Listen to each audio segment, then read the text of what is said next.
एक चेहरा दिखाई देगा,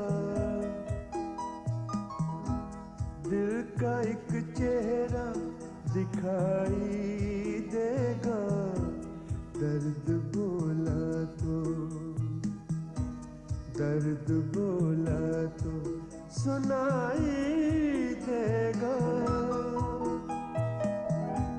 दर्द बोला तो सुनाई देगा।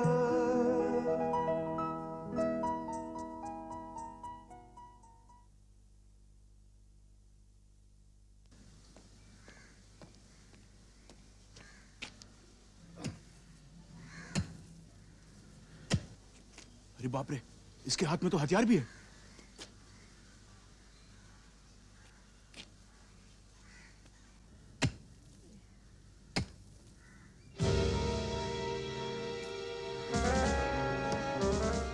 क्यों आए हो यहाँ? मधु से मिलने आया। मधु इस वक्त घर में नहीं है, और अगर होती भी मैं तुम्हें इससे मिलने नहीं देता। मेरा मधु से मिलना बहुत जरूरी है। Gate out of here. हाथापाई मैं भी कर सकता हूँ, लेकिन ऐसा करूंगा नहीं, क्योंकि मैं यहाँ झगड़ा करने नहीं आया, लोगों के भले के लिए आया। तुम जैसे मक्कार से मैं भलाई की उम्मीद नहीं रखता। चले जाओ। सुनो दीपक, मैं जानता हूँ आज तुम मुझसे उतने नाराज हो जितना एक दिन मैं तुमसे था, लेकिन हमारे हालात अलग हैं। मैं मधु को सब सच बताने आया हूँ। तुम समझते हो कि सच जान लेने के बाद कि तुम उसे बेवकूफ बना रहे थे, वो खुश हो जाएगी? नहीं, वो खुश नहीं होगी। मैं जानता हूँ उसे दुख होगा, लेकिन सच जान लेने के बाद वो मेरा इंतजार तो नहीं करेगी। कम से कम ये उम्मीद तो छोड़ देगी कि एक दिन मैं उसका हो जाऊंगा। ओह, तो सच बताकर तुम अपने दिल का बोझ हल्का करना चाहते हो। मैं उसे सच बता दूंगा। You just get out of here. Deepak, तुम मेरी मजबूरी नहीं जानते। मेरी बीवी घर छोड़ के मैके चले गई है। ये बात तुम्हारी बहन राधा मुझे बता चुकी है। और नीलम उस वक्त तक घर नहीं आएगी जब तक मधु मुझे माफ नहीं कर देती। तुम क्या समझते हो, जैसे ही तुम सच बताओगे मधु तुम्हें माफ कर देगी और तुम्हारे साथ चल पड़ेगी तुम्हारी बीवी को मनाने? शायद तुम्हें मालूम नहीं, प्यार में ठुकराई हुई औरत का गुस्सा कितना खतरनाक होता है। मैं उसे समझाने की कोशिश करूंगा। मैं तुम्हें इस बात की इजाजत हरगिज नहीं दूंगा। चले जाओ यहाँ से। पहले जो कुछ भी हुआ उसमें तुम्हारी इजाजत की जरूरत नहीं थी, और अब भी मैं जो करूंगा उसमें भी तुम्हारी इजाजत की जरूरत नहीं पड़ेगी। अब मैं तुम्हारे मुंह से एक लफ्ज भी नहीं सुनना चाहता जिसमें मधु का नाम हो, समझे? अब तक मैं जो कर रहा था वो अपनी बहन की खुशी के लिए, अब जो भी करूंगा वो तुम्हारी बहन मधु की खुशी के लिए करूंगा। खबरदार, अगर दोबारा मेरी बहन का नाम लिया तो जुबान खींच लूंगा। ये जान की खुशी हुई कि जो पहले हालत मेरी थी वो अब तुम्हारी है। पहले जैसे मैं तड़प रहा था अब तुम तड़प रहे हो। मैं तो अपनी बहन को बचा ना सका, और तुम अपनी बहन को बचाने की कोशिश भी नहीं कर रहे। मुझे अगर मधु से नहीं मिलने दिया तो बहुत पछताओगे। तुम यहां से जाते हो या नहीं? जाता हूं।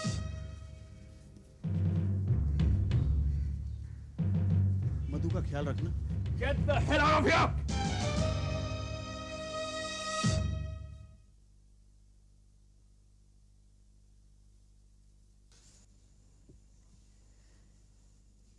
मिस्टर बजाज, आओ राधा। मैं आपसे ये पूछने आई हूँ कि आपने डिवोर्स के बारे में अपना फैसला बदला है या नहीं? नहीं राधा, मैंने अपना फैसला बदलने के बारे में सोचा भी नहीं। आपको अपनी जिद इतनी प्यारी है कि आप अपनी जिंदगी, अपने मन की शांति, अपने भविष्य के बारे में भी सब कुछ भूल बैठे हैं। तुम मेरी बात कर रही हो या अपनी? हम दोनों की, क्योंकि ये बात हम दोनों के भले की है। हम दोनों की भलाई में प्रिंस की भलाई भी है या नहीं? आप कब तक प्रिंस का नाम लेकर होनी को अनहोनी बनाने की कोशिश करते रहेंगे? जब तक तुम ये नहीं कह देती कि मिस्टर बजाज, न तो मुझे आपकी परवाह है और न प्रिंस की। अगर मुझे परवाह न होती तो मैं बार बार आपसे तलाक के लिए नहीं कहती। बहुत खूब, तुम्हें मेरी परवाह भी है और डाइवोर्स भी लेना चाहती हो। मिस्टर बजाज, मैं बिना तलाक के, बिना डिवोर्स के भी जा सकती हूँ, लेकिन नहीं गई। क्यों? आपकी इज्जत का ख्याल करके, ताकि लोग आप पे कीचड़ ना उछालें, या ना कहे कि आपकी बीवी किसके साथ भाग गई। लोगों की तो आदत है बात करना, उन्हें तो बात करनी ही है, लेकिन मुझे उनकी परवाह नहीं। हाँ, अगर तुम बगैर डाइवोर्स के जाना चाहती हो तो मैं तुम्हें रोकूंगा नहीं। चाहो तो अभी चली जाओ।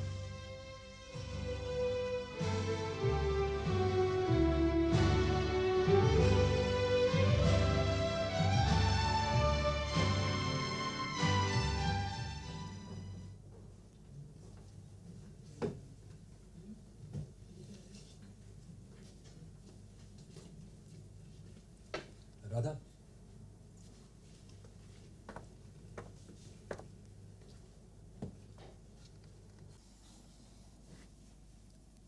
क्या बात है राधा? बहुत डिस्टर्ब लग रही हो। मेरे नसीब में और है ही क्या। हुआ क्या है? मिस्टर बजाज से बात की? मिस्टर बजाज डिवोर्स के लिए नहीं माने।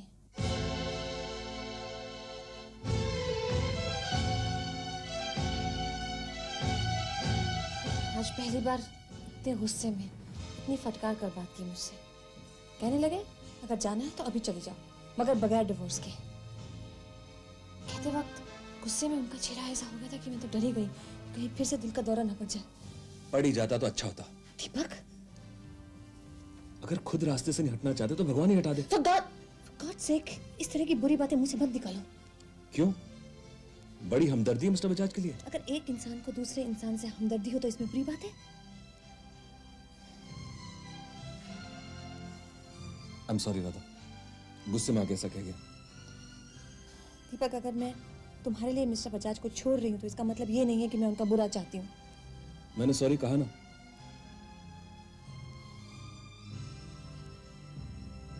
राधा, अगर मिस्टर बजाज ने वाकई डिवोर्स ना दिया तो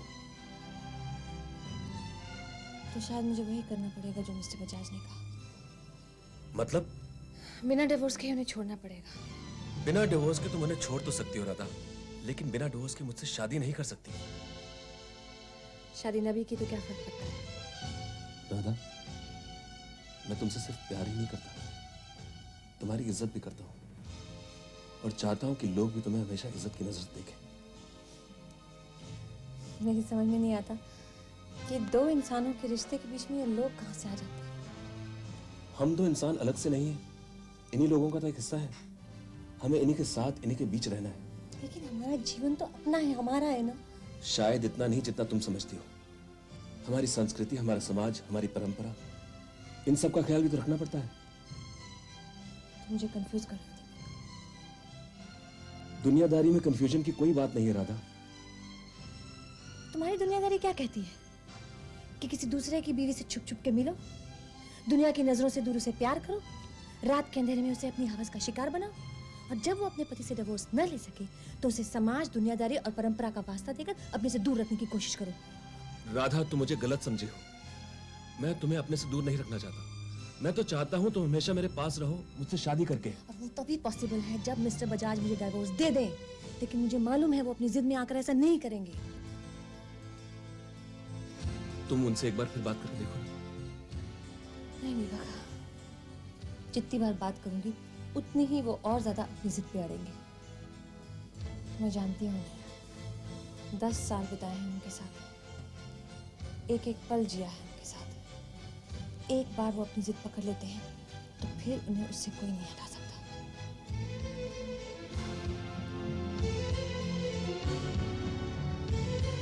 तो फिर कोई और ही तरीका सोचना पड़ेगा उन्हें अपनी जिद से हटाने का।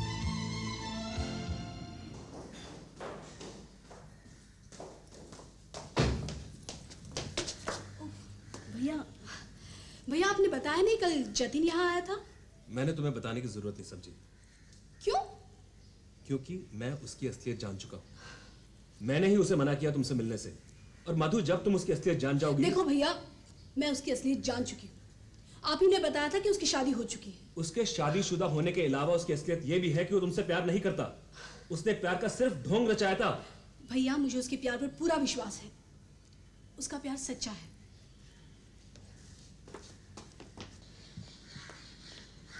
मधु, उसका प्यार कितना सच्चा है वो अपने मुंह से मुझे कह चुका है। वो मुझसे बदला लेना चाहता था, इसीलिए उसने तुमसे प्यार का नाटक रचाया। आपसे उसकी क्या दुश्मनी है जो आपसे बदला लेना चाहता है? क्या बिगाड़ा था आपने उसका? मैंने उसका कुछ नहीं बिगाड़ा। वो बस इतना समझता है कि मुझे उसकी बहन से प्यार का कोई हक नहीं। ये बात तो दुनिया का हर भाई समझता है कि उसकी बहन से प्यार करने का हक किसी को नहीं। आप भी तो यही समझते हो। इसलिए मुझे उससे जुदा रखने के लिए आप उस पर इल्जाम लगा रहे हो कि उसका प्यार प्यार नहीं, नाटक है। ये बात वो स्वीकार कर चुका है मधु। वो अपने मुंह से कह चुका है कि मुझे राधा से दूर रखने के लिए उसने ये सब किया। मुझे ब्लैकमेल करने के लिए उसने तुम्हारे साथ प्यार का नाटक रचाया। मैं इस बात को बिल्कुल नहीं मानती कि वो मुझसे इतना बड़ा झूठ बोलकर आपसे सच बोल देगा। उसने मुझसे सच इसलिए कहा क्योंकि वो मुझसे सौदेबाजी करना चाहता था। उसने मुझसे साफ साफ कहा कि मैं उसकी बहन के रास्ते से हट जाऊं और वो तुम्हारे रास्ते से हट जाए।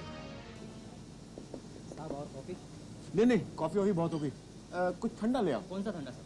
पहले नींबू पानी ले आओ, फिर लस्सी ले आना, उसके बाद कोल्ड ड्रिंक ले आना, उसके बाद कोल्ड कॉफी ले आना। Yes sir. लाते ही रहना।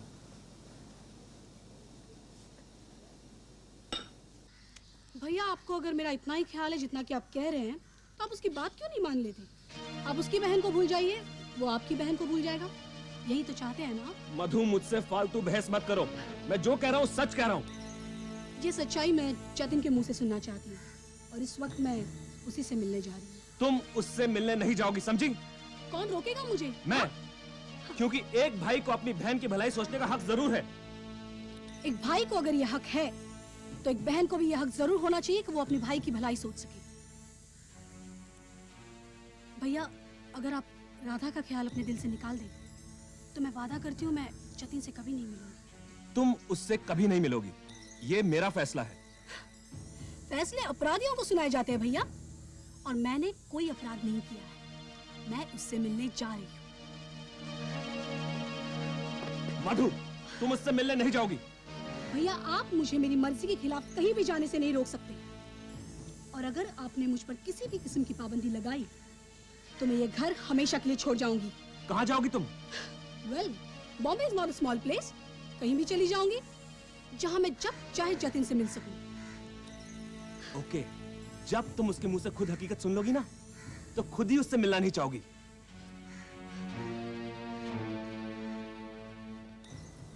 अब क्या लाऊं साहब? अब ऐसा करो तुम फुट जाओ, और जब तक मैं बुलाऊंगा नहीं आना नहीं। हाय जतिन। हेलो मधु, तुम मुझसे नाराज नहीं हो? नाराज? वेल जतिन, नाराज तो तुम्हें मुझसे होना चाहिए। मैं देर से आई हूँ। तुम्हें तुम्हारे भैया ने कुछ नहीं बताया? क्या? ये कि कल मेरा उससे झगड़ा हुआ था। हाँ, कुछ कह तो रहे थे, फिर मैंने भी कहा सब भाई एक जैसे होते हैं। उन्हें ये पता ही नहीं होता कि उनकी बहन के सीने में भी एक दिन है। मधु, मैं तुम्हें अपने बारे में कुछ बताना चाहता हूँ, तो बताओ ना। लेकिन मैं जानता हूँ तुम सुन के नाराज हो जाओगी। असलियत जान लेने के बाद शायद मेरा चेहरा देखना भी पसंद न करो। जतिन, मैं तुम्हें तुमसे ज्यादा जानती हूँ और मेरा प्यार तुम्हारे लिए कभी कम नहीं होगा। चाहे कुछ भी हो जाए। चाहे कुछ भी हो जाए जतिन, मैं तुम्हारी हूँ और हमेशा तुम्हारी रहूंगी। अगर तुम्हें ये पता चल जाए कि मैं ये मैं क्या लगा रखी है जतिन? जो भी कहना है साफ साफ कहो। अगर तुम्हें ये पता चल जाए कि मैं शादीशुदा हूँ तो? मुझे पता चल जाए? जतिन, मुझे तो पहले से पता है कि तुम्हारी शादी हो चुकी है। मैं मजाक नहीं कर रहा मधु। मैं भी मजाक नहीं कर रही हूँ। मुझे तो यहाँ तक पता है कि तुम्हारी पत्नी का नाम नीलम है।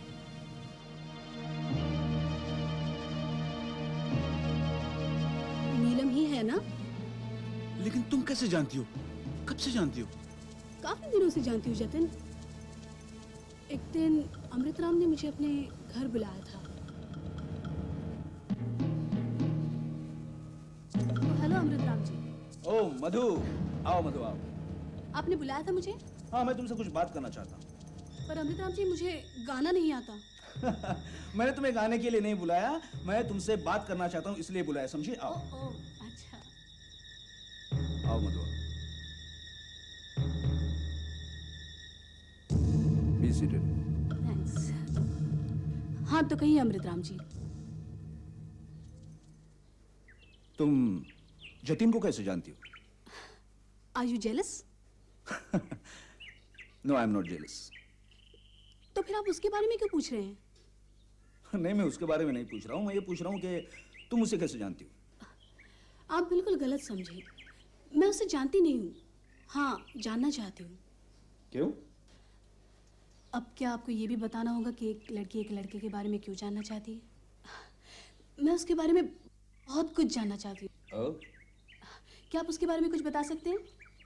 बहुत देर बाद ये सवाल तुमने पूछा है मुझसे। क्या मतलब?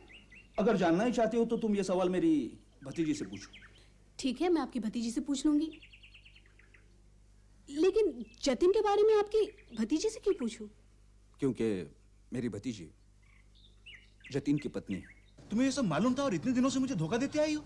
जतिन, धोखा मैं तुम्हें दे दिया या तुम मुझे? हाँ, मैं सच कहता हूँ मधु, मैंने जो कुछ भी किया उसके लिए मैं शर्मिंदा हूँ और जिंदगी भर शर्मिंदा रहूंगा। मैं जानता हूँ मोहब्बत से दुखी होकर लोग आत्महत्या कर लेते हैं, लेकिन तुम ऐसा मत करना।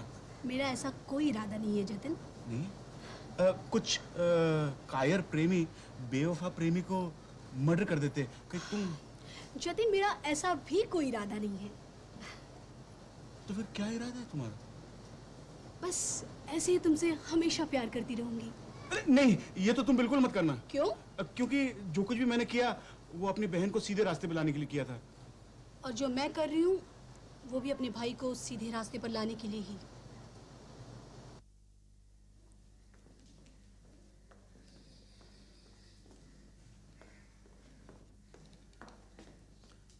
राधा, तुम? क्यों? भूत देख लिया क्या? राधा, तुम्हें यहाँ नहीं आना चाहिए था। क्यों? मेरा कल ही कुछ लोगों से झगड़ा हो गया। वो तुम्हें यहाँ देखकर बहुत अजीब अजीब बातें कर रहे थे। लेकिन मेरा तुमसे मिलना बहुत जरूरी था दीपक। तो फिर फोन कर दिया होता। दीपक प्लीज। What please? ये तो शुक्र करो अभी मधु घर पे नहीं है। होती तो क्या कर लेती वो? राधा, वो तुम्हें देख क्या करती मुझे देखकर? राधा, तुम नहीं जानती मेरे और तुम्हारे संबंधों को लेकर उसका क्या ख्याल है। वो खुद क्या कम है मुझसे? वो भी तो मेरे शादीशुदा भाई से प्यार करती है। नहीं राधा, वो भी तुम्हारे भाई की तरह मुझे सही रास्ते पे लाने की कोशिश कर रही है। सही रास्ते पे लाने की कोशिश। Stupid people. उन्हें क्या हक है ये फैसला करने का कि हम जिस रास्ते पे चल रहे हैं वो सही है या गलत? राधा, यही रास्ता सही हो जाएगा जिस दिन हम शादी कर लेंगे। और अगर हमारी शादी ना हुई तो ये रिश्ता एक नाजायज रिश्ता ही रहेगा। हम कभी ऐसा जीवन नहीं गुजार सकेंगे जिसके हमने सपने देखे। ठीक है, अगर तुम इस रिश्ते को नाजायज समझते हो, अगर मेरे यहाँ आने से तुम्हें अपने आप में शर्मिंदगी महसूस होती है, तो मैं आज के बाद यहाँ नहीं आऊंगी और ना ही तुमसे कोई रिश्ता रखूंगी। Radha, leave me alone. Radha please, मेरी बात तो सुनो। बहुत सुना चुके और मुझे कुछ नहीं सुनना। Radha For please. God's sake, leave me! Radha, मैं तुम्हें ऐसे नहीं जाने दूंगा, प्लीज। नेत्र देखो, I'm sorry, मुझे माफ कर दो। दीपक, ऐसा क्यों होता है? हम जब भी मिलते हैं आपस में झगड़ा क्यों करते हैं? राधा, मैं प्रॉमिस करता हूँ आइंदा ऐसे नहीं होगा। कभी नहीं होगा।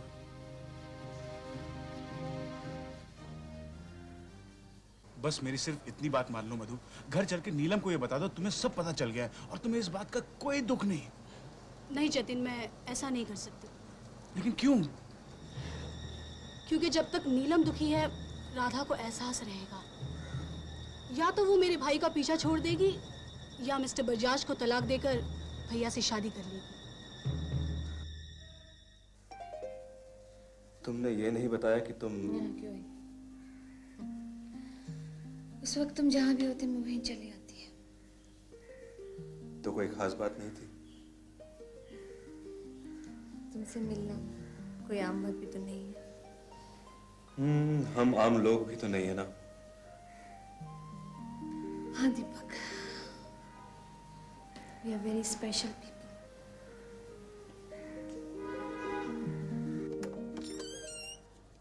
अरे तुम, शुक्र है खुदा ने मेरी सुन ली। खुदा ने सुन ली? हाँ बेटा, हमने सुना था कश्मीर में इतनी बर्फ पड़ी है कि आने जाने के रास्ते बंद हो गए हैं। हाँ मौसी, लेकिन मौसम अब कुछ सुधर गया है। पहली फ्लाइट से आ रहा हूँ। अच्छा तो आओ, अंदर आओ। मौसी, आपके घर का दरवाजा इतना छोटा है कि अगर एक खड़ा हो तो दूसरा अंदर नहीं आ सकता। बेटा दूसरे तो हट गए, लो मैं भी हट जाती हूँ। मौसी,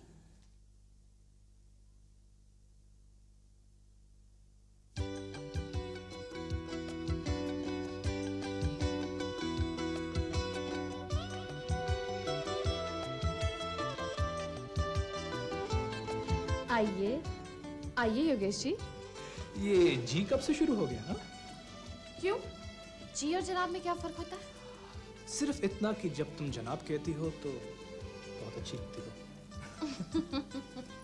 ये तो बड़ी खुशी की बात है बेटी, शादी के बाद भी ये तुम्हें बदलने के लिए नहीं बोलेंगे। मौसी, जिसमें पहले ही सब खूबियां हों उसे बदलने की क्या जरूरत है? हाँ?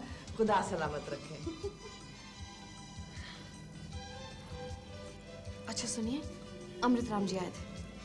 फिर? मैं तो बहुत डर रही थी कि जब मैं उनसे शादी के लिए इनकार करूंगी तो पता नहीं वो क्या कहेंगे, किस तरह से पेश आएंगे। लेकिन वाकई योगेश, वो इंसान नहीं, फरिश्ता है। माथे पर एक शिकन भी नहीं आने दी, उल्टा मुझे दुआएं देकर गए हैं। You mean to say उन्हें दुख नहीं हुआ? इंसान की खूबी इसी में है कि अपना रंज किसी को न दिखाए। एक्सक्यूज मी, तुम बैठो, मैं भी आती हूँ। अरे आप आइए ना। हार्टी कांग्रेट्स, मुबारक हो भाई। शगुफ्ता ने बताया तुम दोनों की शादी तय हो गई। जी शुक्रिया, बैठिए ना। नहीं दोस्त, मैं जरा जल्दी में हूँ। किस बात की जल्दी है? एक बहुत अच्छी खबर है, एक बहुत अच्छी ऑफर आई है। कुछ बताइए भी तो। सुन तो, मीरा भाई की सारी भजनों का एक डबल कैसेट बनाने की ऑफर आई है। हाँ, और वो सब गीत तुझे गाने हैं। सच? हाँ। आज के दिन इससे अच्छी खबर और कौन सी हो सकती है? तो बता, तू रिहर्सल के लिए कब बैठना चाहे? आज ही से? तो ठीक है, मैं तुझे फोन करूंगा। ठीक है। ठीक, बाय बाय। बाय योगेश।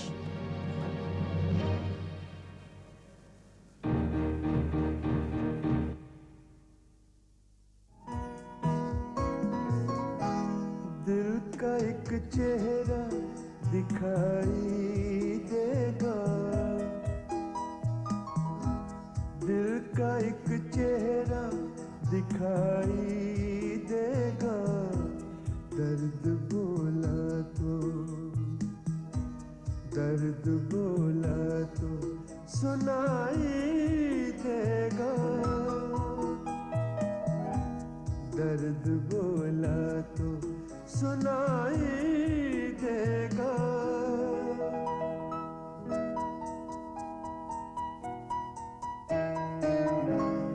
एक चुपचाप सी परवाज भी है, दर्द सन्नाटे की, दर्द सन्नाटे की आवाज भी है। हद से गुजरा तो दुहाई देगा।